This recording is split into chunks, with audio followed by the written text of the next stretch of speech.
برادران اسلام، بزرگان ملت، نوجوانان اسلام اور خواتین اسلام، تمام قسم کی تعریف، حمد و ثنا، بڑائی، کبریائی، عزت و عظمت، اکتائی و تنہائی، بادشاہی و شہنشاہی اس ذات وحدہ لا شریک کے لیے لائق و زیبا ہے، جس کے قبضہ قدرت میں ہم تمام لوگوں کی جانیں محفوظ ہیں۔ وہی دنیا و آخرت کا بادشاہ ہے، روز محشر کا عادل اور منصف بھی ہے۔ لاکھوں کروڑوں درود و سلام کا نزول ہو تمام انبیاء کرام پر، بالخصوص انگنت لامحدود بے شمار درود و سلام کا نزول ہو شفیع المذنبین، خاتم المرسلین، رحمت للعالمین، سید الاولیاء، امام الانبیاء، حبیب کبریا، احمد مجتبی محمد مصطفیٰ صلی اللہ علیہ وآلہ واصحابہ وازواجہ وذریاتہ وبارک وسلم۔ بعدہ اللہ تعالیٰ کی ڈھیر ساری رحمتیں، برکتیں نازل ہوں جملہ صحابہ کرام پر، آپ کی ازواج مطہرات پر اور آپ کی اولاد و احفاد پر۔ اس مختصر سے حمد و ثنا کے بعد آج کے اس خطبہ مسنونہ میں زکوٰۃ کے کچھ احکام اور اس کے کچھ مسائل آپ لوگوں کے سامنے عرض کرنے کی کوشش کی جائے گی۔ محترم حاضرین، زکوٰۃ ایک عربی لفظ ہے جس کا معنی ہے بڑھنا، اضافہ ہونا، پاک اور صاف ہونے کے۔ شرعی اعتبار سے زکوٰۃ مال کے اس حصے کو کہتے ہیں جس کو اللہ کے راستے میں مخصوص مقدار میں نکال کر مستحق لوگوں میں تقسیم کیا جائے۔ محترم حاضرین، زکوٰۃ ارکان اسلام میں سے ایک بنیادی رکن ہے۔ اللہ تعالی نے قرآن مجید کے اندر بے شمار مقامات میں زکوٰۃ کی ادائیگی کا حکم دیا ہے، اور زکوٰۃ کی اہمیت اسلام کے اندر اتنی زیادہ ہے کہ دور نبوی میں نہ کسی نے زکوٰۃ کی فرضیت کے انکار کیا اور نہ زکوٰۃ سے کسی نے اپنے مال کو نکالنے سے بچا کر کے رکھا، بلکہ تاریخ میں یہ بات بھی آتی ہے، دور ابو بکر میں حضرت ابو بکر رضی اللہ تعالی عنہ نے ان لوگوں کے خلاف اعلان جنگ کیا جن لوگوں نے نماز اور زکوٰۃ کے اندر فرق کرنے کی کوشش کر رہے تھے۔ حضرت ابو بکر رضی اللہ عنہ کے پاس عرب کے چند قبیلے والے آئے، کہنے لگے آپ نے حکم دیا نماز پڑھیں تو ہم نماز پڑھ لیں گے، آپ نے حکم دیا روزہ رکھیں رکھنے کا تو ہم روزہ رکھ لیں گے لیکن زکوٰۃ نہیں ادا کریں گے۔ انہوں نے ایسے لوگوں کے خلاف جنگ کی تیاری کی۔ جو آدمی نماز میں اور زکوٰۃ میں فرق کرتا ہے وہ آدمی موجب قتال ہے، اس کے خلاف میں قتال کروں گا، جنگ کروں گا۔ اتنی زیادہ اہمیت زکوٰۃ کی ہے۔ اللہ تبارک و تعالی نے قرآن مجید کے اندر فرمایا خذ من اموالہم صدقۃ تطہرہم وتزکیہم بہا، کہ اے اللہ کے رسول آپ ان مالداروں سے ان کے مالوں میں سے زکوٰۃ کا ایک حصہ لیجئے، تطہرہم، اس سے ان کی پاکیزگی ہوگی، وتزکیہم، اور ان کے نفس کا، ان کے مال کا تزکیہ ہوگا۔ اور ایک جگہ پر اللہ تعالیٰ نے فرمایا وَمَا آتَيْتُم مِّن زَكَاةٍ، جو کچھ زکوٰۃ تم نکال کر کے غریبوں میں دیتے ہو، تُرِيدُونَ وَجْهَ اللَّهِ، اس سے تمہارا اللہ کی خوشنودی حاصل کرنا ہوتا ہے، فَأُولَئِكَ هُمُ الْمُضْعِفُونَ، ایسے ہی لوگوں کے لیے اللہ تعالیٰ بڑھا دیتا ہے، دگنا دے دیتا ہے۔ محترم حاضرین، سماج و معاشرے میں لوگ یکساں نہیں ہیں، ہر ایک کی حالت برابر نہیں ہے۔ اللہ تعالیٰ نے ہر اعتبار سے لوگوں کے درمیان فرق رکھا ہے۔ اللہ تعالیٰ نے مال میں، اولاد میں، گھر میں، زندگی میں، صحت و تندرستی میں، شکل و صورت میں، علم و ہنر میں،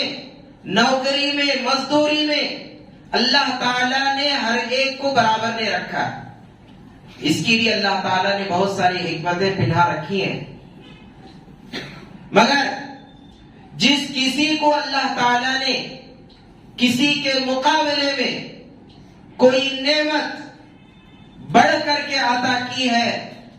تو اس سے اللہ یہ چاہتا ہے کہ وہ اس نعمت کی قدر کر کے اس کی شکر گزاری کرے۔ اللہ تعالیٰ نے سماج و معاشرے کے اندر بہت سارے لوگوں کو مال سے مالا مال کیا ہے، دولت دی ہے، روپیہ دیا ہے، جائیداد دی ہے، تجارت کا ایک ذخیرہ دیا ہے، کھیتوں سے پیدا ہونے والی ایک پیداوار کا ایک لمبا ذخیرہ دیا ہے۔ تو ایسے تمام لوگوں سے اللہ کا یہ مطالبہ ہے کہ ان مالوں میں سے ایک مقررہ حصہ نکال کر کے مستحق لوگوں میں بطور زکوٰۃ دو۔ دیتے ہو تو تمہارا مال محفوظ، آفتوں سے تمہارے مال کی حفاظت کی جائے گی، تمہارے گناہ بھی معاف ہوں گے، اور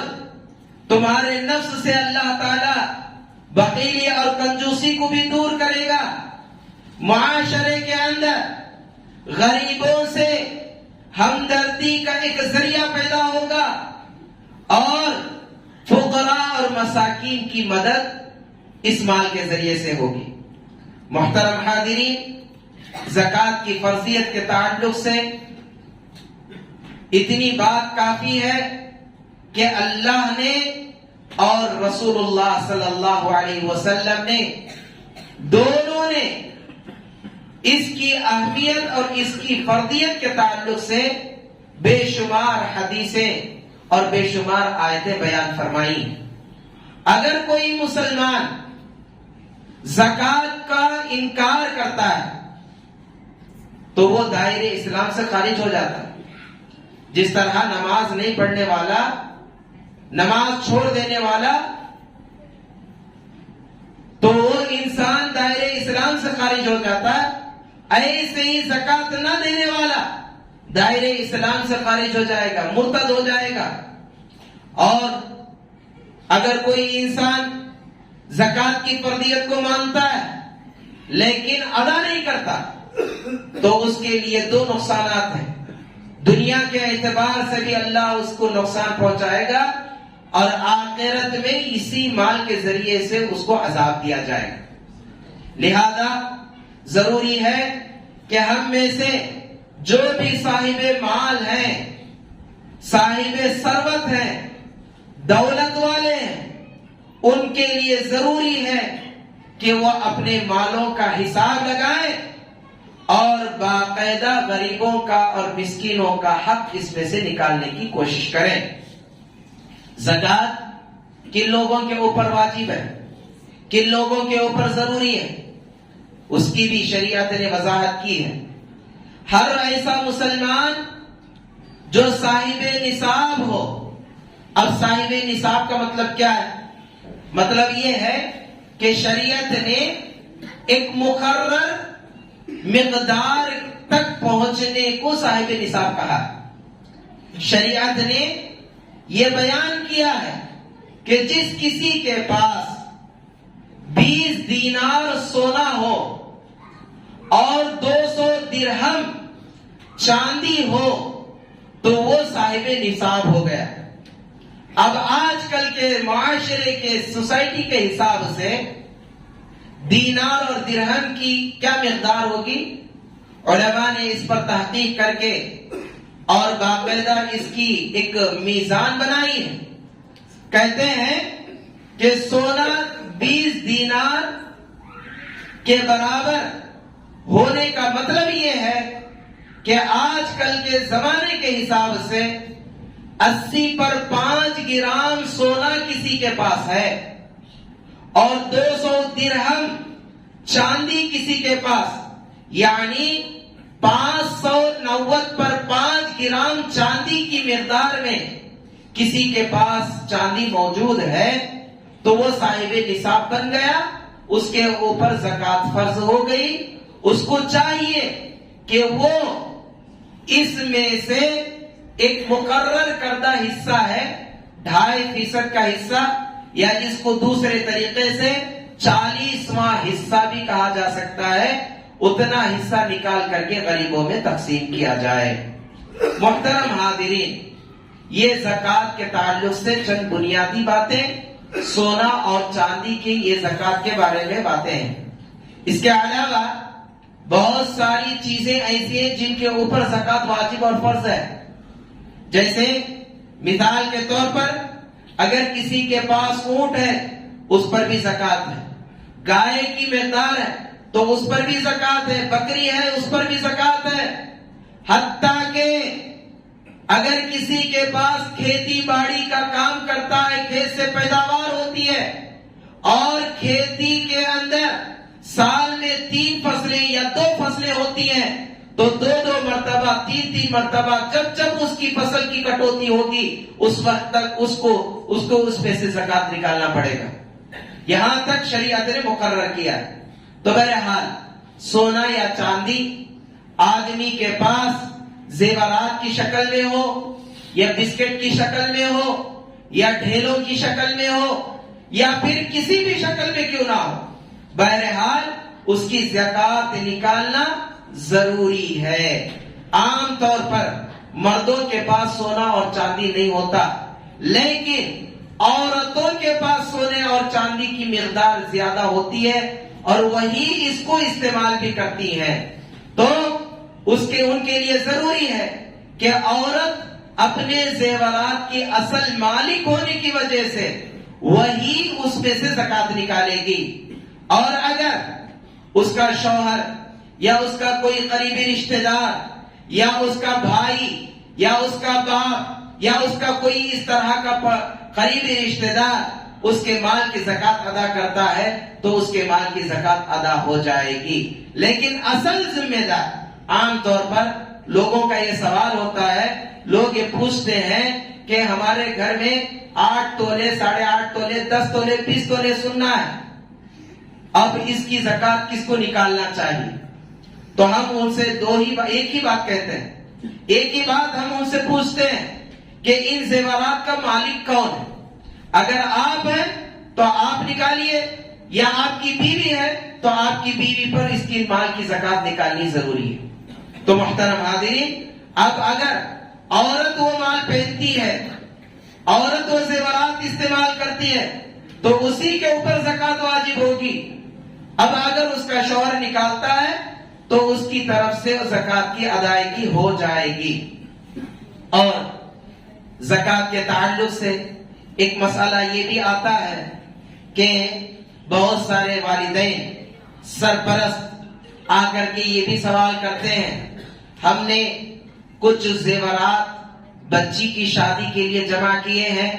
کچھ روپیہ پیسہ جمع کیے ہیں، یا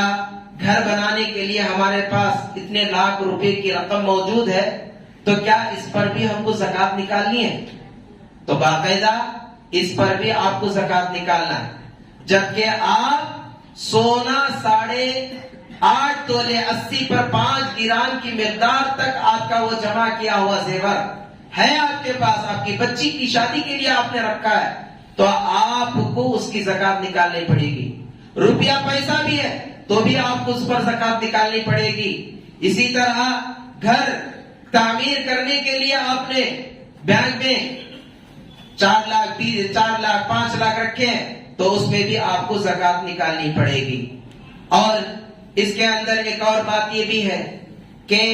بعض لوگوں کے پاس سونا اور چاندی تو نہیں ہوتا، لیکن اس کے برابر ہمارے پاس یا بعض لوگوں کے پاس روپیہ کاغذی کرنسی ہے،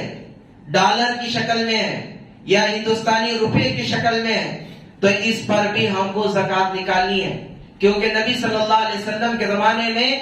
دینار اور درہم یہ بطور زر مبادلے کے استعمال ہوتا تھا، روپیے کی جگہ پر استعمال کرتے تھے۔ تو آج ہم لوگ روپیے کو، کاغذی کرنسی کو سونے اور چاندی کے بدلے میں یہاں پر ہم نقدی استعمال کرتے ہیں، تو اس لیے روپیے کے اندر بھی زکات واجب ہے۔ اسی طرح جو لوگ تجارت کرتے ہیں، ان کے دکانوں میں تجارت کا ڈھیر سارا مال جمع ہوتا ہے، ذخیرہ ہوتا ہے، لاکھوں کا روپیہ، لاکھوں کا سامان ان کے پاس ہوتا ہے، تو ایسی حالت میں وہ بھی یہ سوال پوچھتے ہیں کہ ہم تجارت تو کرتے ہیں، ہمارے پاس اتنی مقدار میں روپے یعنی سامان ہے، تو اس میں ہم کو کیسے زکات نکالنی چاہیے؟ اس کا ایک آپ اندازہ لگائیں، کتنے لاکھ کا روپے کا مال آپ کے پاس ہے، کتنا گودام میں بھرا ہوا ہے، دکان میں کتنا بھرا ہوا ہے، باقاعدہ آپ اس کی ایک لسٹ تیار کریں، اور اس کے ساتھ ساتھ آپ کمپنیوں کو کتنا قرض دینا ہے اس کو آپ جمع کیجئے، آپ کو آنے والی رقم قرضے کے طور پر دوسروں سے آنے والی اس کو جمع کیجئے۔ یہ سب چیزیں باقاعدہ اس کا تخمینہ اور اندازہ لگا کر کے آپ کو زکات نکالنی پڑے گی۔ اس میں بھی زکات ہے، سامان تجارت کے اندر بھی۔ اور اسی کے اندر ایک مسئلہ یہ بھی ہے کہ اگر آدمی کے پاس کچھ بھی پیسہ روپیہ نہیں ہے، البتہ اس کے پاس کچھ پراپرٹی، کچھ جائیداد ایسی ہے جس سے کرایہ آتا ہے، تو ایسے کرائے پر بھی کیا زکات ہے؟ تو اس کے بارے میں یہ چیز یاد رکھیں کہ جتنی بھی پراپرٹی آپ کی ہوگی اس سے جو آمدنی آئے گی، کرائے پر دکان دیے ہیں، کرائے پر گھر دیے ہیں، کرائے پر آپ گاڑی دیے ہیں، کرائے پر آپ کی مشین کہیں پر کیا ہے لگی ہوئی ہے، تو اس پر تو زکات نہیں ہے، لیکن اس سے آنے والی آمدنی پر آپ کے اوپر زکات ہے۔ اور آمدنی کے بارے میں یہ بھی یاد رکھیں کہ آمدنی جتنی بھی آئے گی، اگر آپ ماہانہ اس کو استعمال کر لیتے ہیں، اپنی ضرورت کے لیے استعمال کر لیتے ہیں، اور اس میں سے کچھ بھی نہیں بچتا، تو آپ کے اوپر اس پر زکات نہیں ہے۔ لیکن آمدنی کے ساتھ ساتھ اس میں کھانے کے ساتھ ساتھ اس میں سے کچھ چیز بچ جاتی ہے اور وہ نصاب تک پہنچ جائے تو اس کے اوپر بھی زکات ہے۔ تو بہرحال محترم حاضرین، اس طرح کی بہت سارے مسائل ہیں، لہذا ان مسئلوں کو آپ سمجھنے کی کوشش کریں، علماء سے رابطہ کریں، اور پھر اپنے مال کو پاک و صاف کرنے اور اپنے مال کی حفاظت کرنے اور اپنے مال میں سے غریبوں کا حصہ نکال کر کے دینے کی ضرور کوشش کریں۔ محترم حاضرین، زکوٰۃ کا مال کس کو دینا چاہیے؟ قرآن مجید کے اندر اللہ تبارک و تعالی نے 8 قسم کے لوگوں کو زکوٰۃ کا مال دینے کے لیے مقرر کیا ہے اور ان کے ہی لیے مختص اور خاص کیا ہے۔ اس میں سب سے پہلے ہے الفقراء، فقیر لوگ، ایسے لوگ جن کے پاس روپیہ نہیں ہے، پیسہ نہیں ہے، مانگنے والے، بھیک مانگنے والے۔ اب یہاں پر ایک بات ذہن میں رکھیں کہ بھیک مانگنے والوں سے مراد وہ لوگ ہیں جن کے پاس حقیقت میں روپیہ پیسہ نہیں ہے اور وہ اپنی ضرورت کے لیے مانگ رہے ہوں، اور وہ اپنی ضرورت کے لیے مانگ رہے ہوں، کھانے کے لیے مانگ رہے ہوں، پینے کے لیے مانگ رہے ہوں، یا اپنی ضروری کیا کہتے ہیں اخراجات کے لیے مانگ رہے ہوں، تو ایسے لوگوں کو آپ فقراء اور غریب میں شمار کرتے ہوئے آپ ان کو دے سکتے ہیں۔ لیکن آج مانگنے والے لوگ ایک پیشے کے طور پر مانگ رہے ہیں، ان کا ایک دھندا ہو چکا ہے، ان کو ضرورت بھی نہیں ہے مانگنے کی، لیکن وہ ہمیشہ سے مانگ رہے ہیں، اسی عادت کے مطابق مانگتے ہوئے آپ کے پاس بھی پہنچ جاتے ہیں۔ تو ایسے پیشہ ور فقیروں سے آپ ان کو اپنا مال اور زکوٰۃ کا مال دینے سے گریز کریں۔ کیوں؟ اس لیے کہ ایسی چیزیں جو اس کے پاس مال ہے، دولت ہے، جائیداد ہے، اور اس کے پاس انکم بھی ہے، لیکن اس کے باوجود بھی ایسا مانگنے والا شخص ہے، تو شریعت کے اندر اس کا مانگنا بھی برا ہے، اور آپ اس کی حالت کو جانتے ہوئے جان بوجھ کر کے آپ اس کو مال زکوٰۃ دیتے ہیں، تو آپ کی زکوٰۃ بھی صحیح جگہ پر استعمال نہیں ہوگی۔ تو محترم حاضرین، شریعت میں اللہ کے رسول صلی اللہ علیہ وسلم نے مانگنے کی بڑی منظمت بیان کی ہے، مانگنے والے کو بڑا برا بھلا کہا ہے۔ ایک حدیث میں آتا ہے الید العلیا خیر من الید السفلی، دینے والا ہاتھ بہتر ہے نیچے والے ہاتھ سے، یعنی مانگنے والے ہاتھ سے دینے والا ہاتھ بہتر ہے۔ اور ایک حدیث میں آئے اللہ کے رسول صلی اللہ علیہ وسلم فرماتے ہیں المسائل قدوح يقدح بها الرجل وجهه فمن ابقى على وجهه ومن شاء ترك۔ اللہ کے رسول صلی اللہ علیہ وسلم فرماتے ہیں کہ سوال کرنے والا، بھیک مانگنے والا، بھیک مانگ کر کے اپنے چہرے کو نوچتا ہے، اپنے چہرے کو کھرچتا ہے، اپنے چہرے کو زخمی اور خراش کر لیتا ہے۔ آدمی جتنا کھرچنا چاہے وہ مانگ کر کے اپنے چہرے کو اتنا کھرچ کر کے زخمی بنا لے، یا جو چاہے نہ مانگ کر کے اپنے چہرے کی حفاظت کر لے۔ ایک اور حدیث میں اللہ کے رسول صلی اللہ علیہ وسلم فرماتے ہیں کہ قیامت کے دن سوال کرنے والا، مانگنے والا، اور ایسا مانگنے والا جس کو مانگنے کی ضرورت نہ ہو، اس کے چہرے پر قیامت کے دن کچھ بھی گوشت کا حصہ نہیں ہوگا۔ ایک اور حدیث میں اللہ کے رسول صلی اللہ علیہ وسلم نے فرمایا اگر تم لوگوں کو یہ معلوم ہو جائے کہ سوال کرنے سے، بھیک مانگنے سے کتنی ذلت ہوتی ہے، یہ چیز اگر تم کو پتا چل جائے تو تم سوال کرنے سے باز آ جاؤ گے۔ تو شریعت میں مانگنا اچھا کام نہیں ہے۔ آج دیکھیے یہ اللہ کے رسول صلی اللہ علیہ وسلم کے احکام اور اسلام کے تعلیمات ہیں، لیکن آج مسلمانوں میں سب سے زیادہ بھیک مانگنے والے آپ کو نظر آئیں گے، سب سے زیادہ ایسے ڈھونگی فقیر آج ہمارے سماج میں دکھائی دیتے ہیں۔ کوئی اوندھے منہ لڑک رہا ہے، کوئی گاڑی میں بیٹھ کر کے مائک لگا کر کے مانگنے کی کوشش کر رہے ہیں، یہ سب دھندے وار فقیر ہیں، اور یہ بھیک مانگنے والے، ان کو بھیک مانگنے کی ضرورت نہیں ہے۔ آپ اس کی تفتیش بھی کریں گے تو آپ کو یہ معلوم ہوگا کہ یہ حقیقت میں بعض لوگ غیر مسلم بھی آپ کو اس میں نظر آئیں گے۔ تو بہرحال تو غریبوں، مسکینوں، فقیروں میں کیا ہے زکات کا مال دیا جائے گا، مقروض کو زکات کا مال دیا جائے گا، فی سبیل اللہ زکات کا مال دیا جائے گا۔ فی سبیل اللہ یعنی جہاد فی سبیل اللہ کی تیاری کے لیے، قتال فی سبیل اللہ کے لیے، اور بہت سارے اہل علم نے دعوت و تبلیغ کے لیے بھی زکات کے مال کو جائز قرار دیا ہے، مدارس کو بھی اس کے اندر شمار کیا ہے۔ تو محترم حاضرین، اسی طرح بے قصور آدمی جس کو کیا ہے بغیر گناہ کے، جس کو کیا ہے یعنی جیل میں ڈال دیا گیا، اس کو چھڑانا ہے تو گردن آزاد کرنے کے مترادف ہے، تو اس کو بھی دیا جائے گا۔ تو بہرحال اللہ تعالیٰ نے 8 قسم کے ان لوگوں کو زکات دینے کے لیے مقرر کر دیا، اس کے علاوہ کسی اور کو آپ نہیں دے سکتے۔ اس میں سب سے بہتر ہے کہ آپ اپنے حلقے کے لوگوں میں جو غریب اور مسکین ہیں، اپنے رشتہ داروں میں، اپنے محلے والوں میں ان کو تلاش کیجئے اور ان کو اپنا یہ زکات کا مال دینے کی کوشش کیجئے۔ اور اس کے اندر ایک اور بات یہ بھی ہے کہ مسائل کے اندر ایک مسئلہ یہ بھی ہے کہ آدمی جس کی کفالت میں اس کے بچے ہیں، اس کی بیوی ہے، اس کے ماں باپ ہیں، تو اپنے مال کی زکات اپنی بیوی کو، بچوں کو، اپنے والدین کو نہیں دے سکتا، یہ چیز بھی جائز نہیں ہے۔ اور اسی طرح کیا ہے بہت سارے لوگ مال کی زکات کے تعلق سے یہ بھی ایک بہانہ نکالتے ہیں اور یہ کہتے ہیں کہ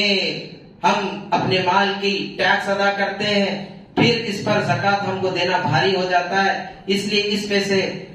کیا ہے زکات نکالنے سے وہ گریز بھی کرتے ہیں۔ تو ایسی حالت میں ہمارے لیے ضروری ہے کہ ٹیکس کا معاملہ ہے، حکومت کا معاملہ ہے، یہ آپ ادا کریں نہ کریں آپ اس کے ذمہ دار ہوں گے، لیکن یہ اللہ کا حق ہے، غریبوں کا حق ہے، یہ بھی ادا کرنا ہوگا اور وہ بھی ادا کرنا ہوگا۔ تو اس لیے محترم حاضرین، اسی طرح زکات کا مال جو ہوتا ہے آپ کسی کافر کو، مشرک کو اور کسی غیر مسلم کو نہیں دے سکتے، صرف مسلمانوں ہی کو دے سکتے ہیں۔ اسی طرح اگر کوئی آدمی غریب ہے، مقروض ہے، قرض میں ڈوبا ہوا ہے، تو زکات کے پیسوں سے اس کا قرضہ بھی آپ پھیر سکتے ہیں۔ تو اس طرح چند مسائل ہیں، ان مسائل کو آپ یاد رکھیں، ذہن میں رکھیں اور لوگوں کو ان احکام اور ان مسائل کی طرف کیا ہے توجہ دلائیں اور لوگوں کو اس کی طرف راغب کرنے کی کوشش کریں۔ اللہ رب العزت سے دعا ہے کہ اللہ تعالی ہم تمام لوگوں کو ان کہی ہوئی باتوں پر ہمیں عمل کی توفیق عطا فرمائے، اور اللہ تعالی ہم تمام لوگوں کو زکات کے مسائل سمجھنے اور زکات کے مسائل پر ہمیں عمل کرنے کی توفیق نصیب فرمائے۔ اور ایک بات یہ بھی ہے زکات کے تعلق سے کہ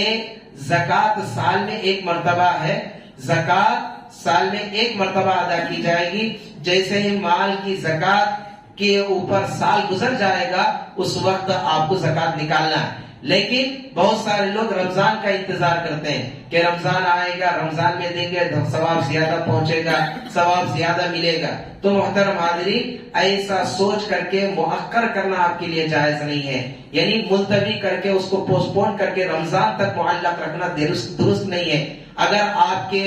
اندر آپ صاحب نصاب ہو کر کے آپ کے مال پر رمضان سے پہلے ہی آپ صاحب نصاب ہو جاتے ہیں اور آپ کے اوپر زکات واجب ہو جاتی ہے، تو اسی وقت آپ نکال کر کے دوسروں کو دینے کی کوشش کریں۔ اللہ رب العزت سے دعا ہے کہ اللہ ہم تمام لوگوں کو ان باتوں پر عمل کی توفیق عطا فرمائے، زکات کے مسائل کو سمجھنے کی توفیق نصیب فرمائے، اور اللہ ہمارے زکات کے مالوں کو مستحق لوگوں تک پہنچانے کی توفیق نصیب فرمائے، اور اللہ ہمیں